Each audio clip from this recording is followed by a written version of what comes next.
Ok, donc on va maintenant parler plus en détail de la syntaxe du CSS.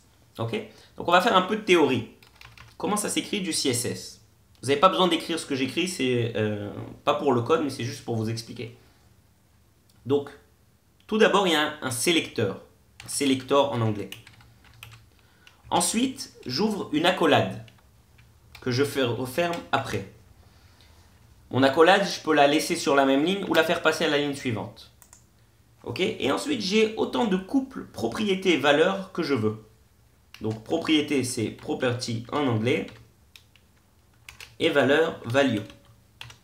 Donc, comme j'ai dit, je peux en avoir autant que je veux. Ok? Donc, c'est ça la syntaxe du CSS. Maintenant, venez, on va l'appliquer sur ce qu'on connaît. Par exemple, ici, on avait notre tag HTML P comme paragraphe.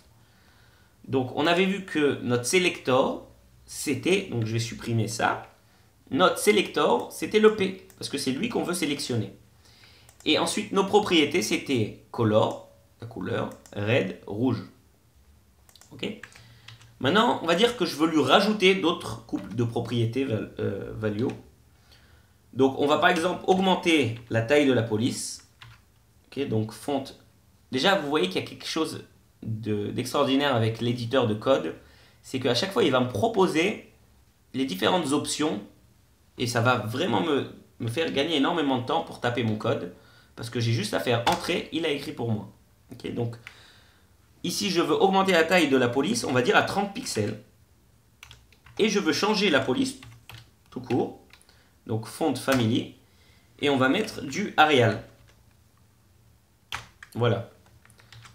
Donc j'ai mon selector P, et j'ai mes propriétés color, font size, font family, et mes valeurs red, 30px et Arial. Voyons voir ce que ça donne. Je rafraîchis notre page, et voilà, le tour est joué. Maintenant, une autre chose, si vous voulez faire un commentaire en CSS, par exemple, laisser une valeur dont vous n'êtes pas sûr, mais vous ne voulez pas forcément l'effacer, ok? Donc voilà comment on fait un commentaire en CSS, /étoile pour commencer le commentaire et étoile / pour finir le commentaire. Donc vous voyez que la ligne avec font size, je l'ai mis en commentaire. Donc maintenant, si je rafraîchis ma page, et ben ma size, elle est restée à ce qu'elle était par défaut. Elle n'est pas à 30 pixels.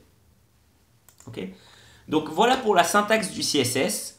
Dans les cours suivants, on va parler des différentes propriétés de CSS qui sont extrêmement importantes pour nous. Voilà.